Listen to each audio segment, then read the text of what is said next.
When I tell people I work at a factory, their faces usually do this awkward twitch. Like I just told them I do dental work with a spoon. "Oh, that's honest work," they say, in the same tone you'd use to describe a street magician who eats nails for lunch. But the truth is, I like what I do. I know what time I clock in. I know what I'm making. I fix real problems with my hands, not just move decimal points in a spreadsheet, while pretending my coffee addiction is a personality trait. I stayed in town when my dad died. Turned down a full-ride scholarship to state because Mom was drowning in bills and Jason, our crown prince of cardiology, couldn't possibly delay med school to help out. I took a job at the local plant my dad worked at for 30 years. Same smell, same machines, same worn-down lockers with names carved into the paint like grave markers. My mom hated it. Hated me for choosing it. "This isn't what your father wanted," she'd say, every time she walked past me without looking. As if my existence was a smudge on her idea of what a family should be. I was supposed to become something, someone she could brag about at her church brunches. Instead, I was the one who fixed the roof, replaced the water heater, and quietly paid the rest of my little sister Nadia's senior trip because Mom forgot. I never complained. Not once. Because I figured, maybe this was the cost of being the steady one. The one who stayed. Then came Mother's Day. I had just finished a 10-hour shift and was microwaving leftover pasta like a true gourmet king when my phone pinged. "Family WhatsApp?" I opened it. The message was short. Sharp. Poison like a needle. "Happy Mother's Day dinner, Sunday at 6 p.m. I'm so proud of all my children who've worked hard and succeeded in life. You're what makes being a mom worth it. Growing heart bouquet." Then a list. Jason, doctor. Laura, software engineer. Nadia, marketing manager. That was it. No. Michael. No. Love you all. Just a digital slap. And right under that she added, "Some choices are too embarrassing to include. I no longer recognize anyone who chooses factory work over ambition. This dinner is for my successful children." I read it 5 times. Then again. Just to make sure I wasn't hallucinating from weld fume exposure. No one said a word. Not Jason. Not Laura. Not Nadia. Silence that screamed in all caps. "No." "What the hell, Mom?" "No. You forgot Michael." Not even a lazy emoji defense. Jason posted a thumbs up. Laura replied, "Can't wait." Nadia dropped a stupid sticker of a dancing flower. That's it. Like it was all fine. I stared at my pasta, then at the chat, then at the pathetic little, growing heart bouquet, emojis sitting under my erasure like a garnish on a turd. Then I calmly opened the settings. Deleted the group. Blocked every number. Set the phone down.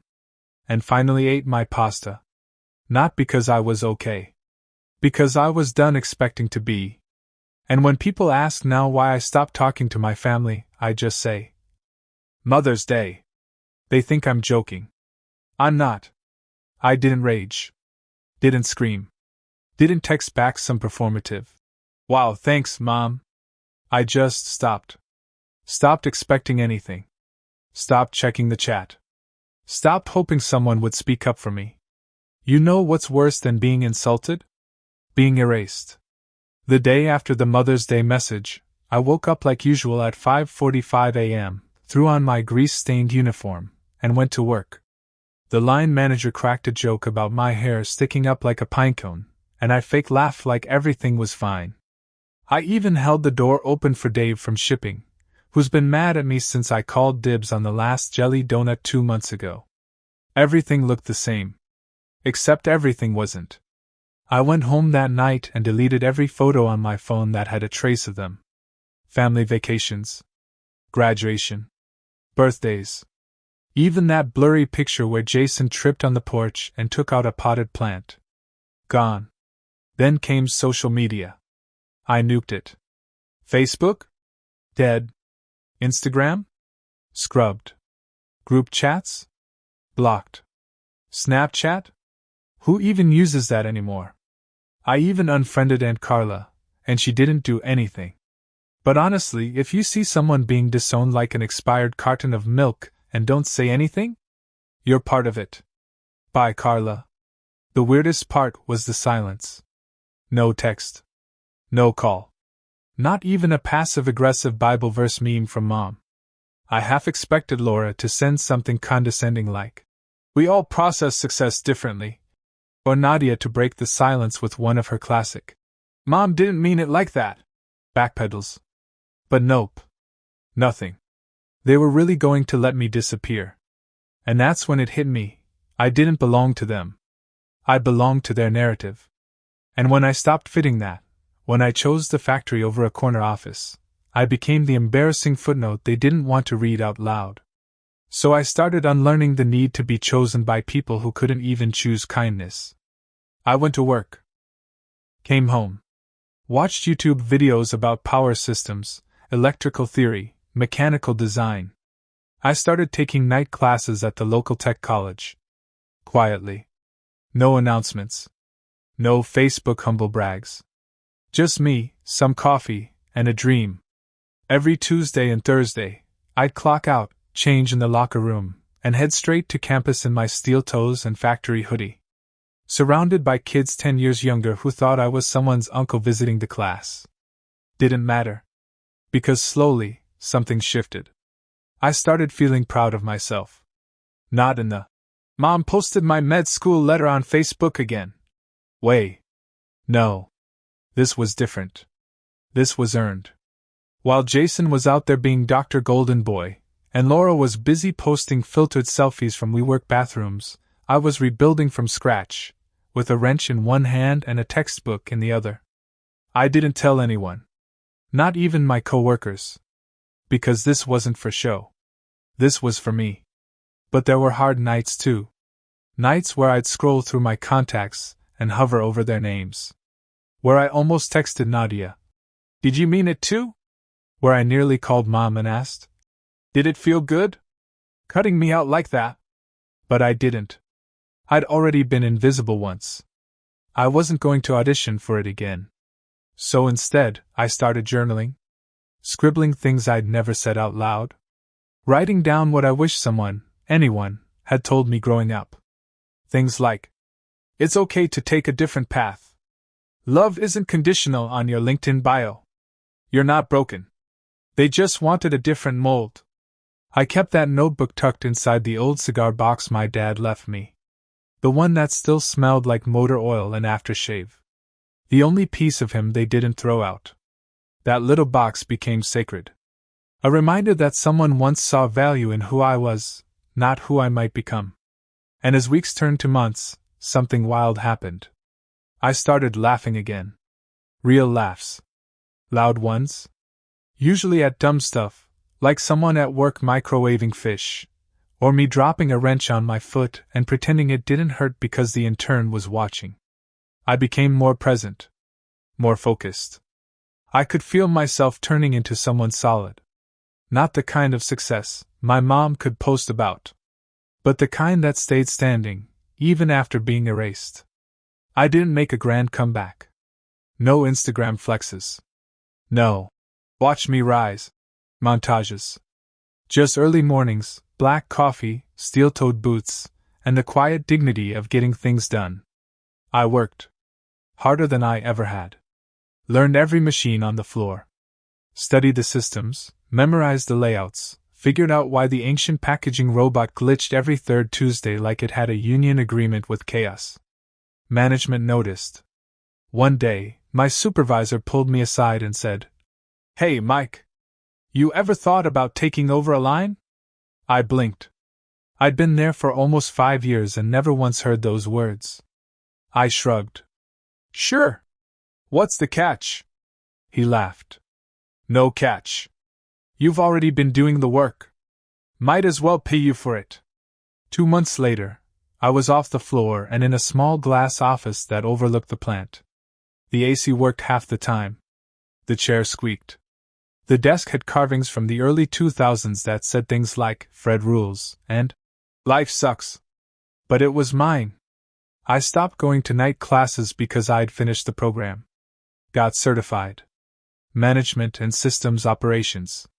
It wasn't sexy, but it got me a 22% raise and a new badge that said lead. I still wore the same boots though. Just polished now. And I still told no one. As far as my family knew, I was still pressing buttons and wiping sweat off my brow. A nice little disappointment in overalls. Let them think that. That's when I met her. It wasn't some rom-com moment. No sparks flying over spilled coffee. No accidental hand touch over a conveyor belt. Her name was Rachel, and she worked in inventory. She was smart, sharp, and had a zero-tolerance policy for warehouse nonsense. First thing she ever said to me was, "If you're going to take over line 3, fix the barcode scanner. I'm not logging another 37 duplicates because some intern kicked the stand loose again." I stared at her for a beat. Then grinned. "Hi. I'm Mike." She didn't smile back. "Fix the scanner, Mike." I fell in love a little right then and there. Rachel wasn't flashy. No fake voice. No factory flirt. She brought her own damn lunch in Tupperware, called out sexism like she was paid for it, and knew how to recalibrate a sensor faster than half the guys in maintenance. We started slow. Coffee. Then lunch. Then driving home together since we lived in the same general direction. Then, one night, it was raining like God was mad at us, and I offered to drive her all the way home. She looked at me, blinked, and said, "You want to come in? I have leftover chili and a couch that doesn't bite." That was it. That's how it started. No drama. No games. Just two people who understood long hours, aching feet, and the simple joy of good food and silence. After a few months, we moved in together. I didn't tell anyone. Rachel asked once, "Do your folks know about us?" I laughed. Not because it was funny. Because it was ridiculous. "They don't even know I still exist." She nodded. "You okay with that?" "More than okay," I said. "I've never been more peaceful in my life." We got married at the courthouse on a Tuesday. No big white dress. No ring bearer with a name like Bentley. Just her, me, and a bottle of decent red wine in the car for after. She kept her last name. I kept my peace. 6 months later, she was pregnant. She cried when she told me. Said she was scared. Said she didn't want to raise a kid in silence, in emotional starvation like we both grew up with. I held her hand and said, "This kid's gonna know they're loved before they know their own name." She nodded. Smiled. Then asked, "Do you want to tell your family?" I didn't hesitate. No. Because people who can erase you once will try it again the moment you stop entertaining their version of you. And I had no intention of performing for them again. Let them think I'm still in overalls, fixing busted machines and begging for validation. Meanwhile, I'm building a life they'll never be invited to. By the time Rachel was 6 months pregnant, I'd been promoted twice. The factory had undergone a total modernization overhaul. New systems, new tracking software, new blood in the management pool. I didn't just survive it. I ran it. The same guy they once called Blue Collar Mike was now the one reviewing their budgets. They gave me a new title, Senior Plant Director. Nice office. 2 windows. A chair that didn't squeak. Paycheck with a comma in it. I still brought my lunch in the same dented thermos. Kept me grounded. I didn't post it. Didn't share it. Didn't change my profile picture to a suit and tie headshot with inspirational quotes. But the local business journal did a write-up. From factory floor to executive suite, the rise of Michael Gentry. My picture, standing in front of the revamped assembly line, hard hat tucked under my arm, ran on the front page of their Small-Town Movers and Shakers section. It didn't take long after that. First came the text. "Hey stranger! Saw you in the paper. Mom was so proud. We were just talking about how amazing you've turned out. 2 hearts. We should catch up soon, smiley face." It was from Laura. The same Laura who didn't say a damn thing when Mom cut me out of Mother's Day dinner like a bad ingredient.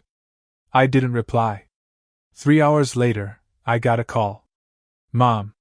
The woman who publicly declared I wasn't her son anymore had suddenly discovered my number still worked. I stared at the screen until it stopped ringing. Then I stared at it some more. She left a voicemail. Her voice was chipper, casual, like she was calling to ask about the weather. Hi, sweetheart. I saw your picture in the paper. Wow. I always knew you were capable of big things. Why didn't you tell us? Your brother and sisters were just saying how proud they are. Give me a call, okay? Let's get the family together. We have so much to celebrate. I didn't scream. I didn't block her. I didn't even throw the phone. I just sat there in my office, in my tailored button-down shirt, listening to a woman who once typed, I no longer see you as my son. Pretend like she forgot. I waited until the workday ended. Drove home. Had dinner with Rachel, grilled cheese and tomato soup, because she was craving something that feels like childhood, but with less trauma. We sat on the couch. She rubbed her stomach. I held her feet. Then I told her. She didn't say anything at first. Then she looked at me and asked, Do you want to call her? No, I said. Do you want to yell at her? No. Do you want to tell her off in an award-winning email? I laughed. Tempting. What do you want, Mike? I thought about it. Nothing, I said. That's the best part. For the first time in my life, I want absolutely nothing from her. We sat in silence for a moment. Then I got up, pulled out the envelope with the newspaper article, and slid it into our daughter's baby box. Right next to Rachel's first ultrasound photo and the tiny knitted hat from her sister. Not to brag. To remember. That when they all forgot me, I didn't disappear. I built. And I didn't need a dinner invitation to prove it. It started with a call from building security. I was reviewing a supplier contract, sipping stale breakroom coffee, when the front desk rang. Mr. Gentry? There's a woman here asking for you. She says she's your mother? At first, I thought maybe I'd misheard. Then I stood up, walked to the window, and looked down 6 floors at the main entrance. And there she was. My mother. Same perfect hair. Same beige purse clutched against her ribs like a holy book. She was wearing the exact kind of outfit you pick when you want to say, I'm just a sweet older woman visiting my successful son, not the person who deleted him from her life via text. She looked like she expected cameras. Applause. Maybe a violin swell. I didn't feel anger. Not even discomfort. Just this, calm, weightless clarity. Like my body knew there was no version of this ending where I opened that door and felt anything but worse. Does she have an appointment? I asked. The guard hesitated. She says she's family? I gave a short breath. She said I wasn't her son. So no, she isn't. Silence on the other end. Then a professional. Understood.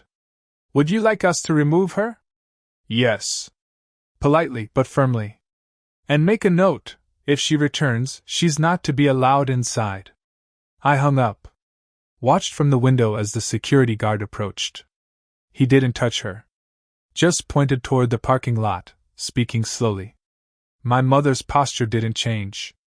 Arms folded. Head tilted just slightly, the same angle she used when I told her I wasn't going to college and she said, You're embarrassing me. She stood there for 20 minutes. Not pacing. Not making a scene. Just standing. Waiting. For what, I don't know. A change of heart? A wave from the window? Redemption? She didn't get it. I didn't move. At 6:12 p.m., after she was gone, I got a text from Nadia. She drove 2 hours to see you, Mike. You could have at least come down. She was crying outside your building. Oh, now they cry. I stared at my phone for a while. Then I replied. She erased me from the family for choosing factory work. You all let her. She's crying now because she can't rewrite the ending. Blocked her. Rachel got home just after 7 with takeout and sore feet. She kicked off her shoes, saw the look on my face, and asked, "Which one of them tried it?" "My mom. Showed up in person." Her eyebrows shot up. "Did you talk to her?" "Nope. Security walked her off the property." Rachel dropped the food on the counter. "Good." She didn't ask if I felt bad. She knew the answer. We ate on the couch, our daughter rolling in Rachel's belly like she was trying to kick her way into the conversation. After dinner, I pulled out my laptop and opened a folder I hadn't looked at in years. It was called Receipts. Inside was a single screenshot. The Mother's Day group chat message. "All my children are successful, except Michael. He chose to be a factory worker. I no longer see him as my son." I read it once, then closed the laptop. Rachel leaned over and asked, "Why do you keep that?" I shrugged. "Not out of bitterness. Just to remember what gaslighting can't erase." She nodded. "Smart." We went to bed. The next morning, a photo began circulating in our company's Slack chat. Someone had snapped a shot of a woman standing outside the building, arms folded, looking devastated. Caption: "That's someone's mom? She's been standing here for like 20 minutes straight. Wild." I didn't comment. Didn't react. Just muted the thread and got back to work. Later that afternoon, I got an email. From an address I didn't recognize at first. The subject line just said, "You don't understand what it's like to be a mother." The name at the bottom? Karen Gentry. Of course. 3 days after she stood outside my building, the letter came. Not an email. Not a text. A physical letter. Handwritten. On floral stationery like this was 1994, and she was writing to Dear Abby. It was addressed to Michael Gentry and family, which already pissed me off. It had been slid through our front door. No stamp. No envelope. Just folded paper with a name written in a handwriting I hadn't seen since birthday cards in middle school. Rachel found it first. She was putting groceries away, our toddler-sized stroller parked in the hallway, when she saw it lying on the mat. I came out of the bathroom and found her standing there, holding it like it might detonate. Her face was pale. She just said, "It's from her." I took it gently. Read the first line. "Michael, I don't know what you've told your wife about me, but I want her to know I always prayed for your happiness, even when I didn't understand your choices." Ah. So we're opening with passive aggression. Bold move. I skimmed the rest. It wasn't an apology. It was a manipulation. There were phrases like, "I only said what I did out of fear. You've always been different, sensitive, stubborn. I'm sorry if you felt unloved." If. That magical little word people use when they want to express regret without taking accountability. Then came the closer. "I don't want to die without meeting my granddaughter. Please don't keep her from me. We're still family." Rachel watched me finish reading, arms crossed. "Well?" I folded the letter. "You were right." "About what?" "She's not just toxic. She's radioactive." Rachel sat down on the couch, breathing slowly. "She came to our house, Mike." "I know." "She found where we live." "I know." "She wants to see our daughter." I looked at her for a long moment. Then picked up my phone and dialed. It rang twice. She answered on the third. Her voice was soft. Practiced. "Michael? Don't come to my home again," I said. "Don't leave letters. Don't send emails. Don't involve my wife or daughter. You had your chance. Michael, please. You don't get to talk about family now. You said I wasn't your son. You made that choice." I was upset. So was I. And I still showed up. Paid the bills. Helped with the house. Took care of things none of your successful children would touch. Silence. She tried again. "I miss you. I regret what I said." "No, you regret that I didn't stay small. That I didn't stay quiet. That I didn't stay desperate enough to still want your approval." A pause. Then the moment I'd waited for. she whispered. Can I meet my granddaughter? Just once? I didn't yell. Didn't shake. I just delivered the sentence that had lived rent-free in my chest for years. I no longer see you as family, she gasped. A sharp little intake of breath like I'd punched her through the phone. I hung up before she could cry. Blocked the number. Deleted the voicemail she left 2 minutes later without listening to it. Rachel walked over and wrapped her arms around me. She didn't say, I'm proud of you. She didn't need to. Because this wasn't about triumph. It was about peace. And I wasn't going to trade mine for a woman who only remembered I existed when I became someone she could boast about to her book club. After that final call, everything got quieter. No more voicemails. No unexpected visitors. No envelopes with floral stationery on the mat. Rachel set up a security cam anyway. Just in case. We didn't talk about it much. We didn't have to. Some scars are better honored with silence. A few days later, I pulled out the old shoebox I'd kept buried in the back of my closet.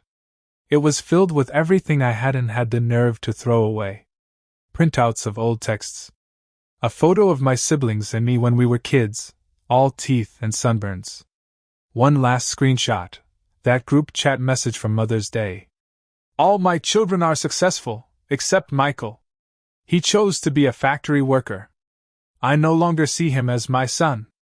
I looked at it one more time. The punctuation. The boldness of her certainty.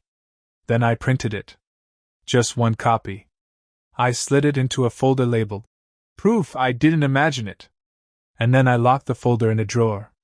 Not out of spite. Out of preservation. Because when you grow up constantly gaslit, you learn to archive the pain, not to keep it, but to know it was real. That weekend, our daughter turned 1.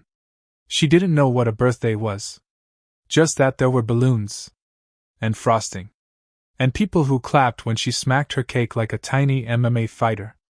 Rachel made cupcakes. I grilled. We had a few friends over, people who'd stood by us when things were quiet, not just when headlines hit. No extended relatives. No forced hugs. Just love. The kind you don't have to earn. After everyone left, and we were cleaning up, our daughter sat on the floor playing with a toy phone. She held it up to her ear and babbled something incoherent, then looked at me and said, Who dat? I laughed. That's just a pretend phone, baby. She looked thoughtful, as much as a 1-year-old can, and then asked, Where's family? Rachel paused mid-wipe on the counter. I knelt down, touched her tiny hand, and said, Family is who loves you on the hard days. She blinked, then smiled, and repeated, Hard days. Rachel came over, dropped down beside us, and kissed her forehead. That's right. And who's your family? Our daughter thought hard. Then beamed. You and Daddy. Forever family. It was a phrase she must have picked up from a bedtime book. Or maybe she just made it up. Didn't matter. Because that was it. That was the moment I'd never gotten growing up, the certainty. The stability. The unshakable sense that you are wanted, not just when you're winning, but when you're tired. Or messy. Or imperfect. I didn't need a press release to announce I'd moved on. I didn't need a final confrontation. I just needed that moment. In our living room. With frosting on the carpet and a toddler on my lap. That night, after she went to sleep, Rachel found me standing in the doorway of her nursery, arms crossed, staring at the tiny crib filled with stuffed animals. You okay? She asked. I nodded. Just remembering. Good memories or bad? Neither, I said. Just noticing the difference. She stepped beside me. Rested her head on my shoulder. You did it, you know, she said softly. You broke the pattern. And for the first time in my life, I believed it. 6 weeks after the birthday party, I got one last email. No subject line. No greeting. Just one line, sitting heavy in the middle of the screen. Let's not throw away 30 years over a misunderstanding. I stared at it for maybe a minute. Then I laughed. Out loud. Alone in my office. A misunderstanding. Like her typing out that I was no longer her son in front of 3 witnesses was just paraphrasing. Like I'd been confused. Dramatic. Touchy. I closed the laptop. Didn't respond. 2 days later, she sent a photo. Her. Standing by a lake. Holding a daisy. Captioned. Forgiveness is freedom. Nope. I blocked the email. This time for good. Because here's the truth they never understand. Some people think setting a boundary is an attack. That saying no is cruel. That cutting off the people who hurt you is the real betrayal. But I didn't betray anyone. I just finally chose myself. I chose my wife. My daughter. My quiet, ordinary life built from scratch. I didn't erase her. She erased me. I just stayed gone. And I'm not coming back.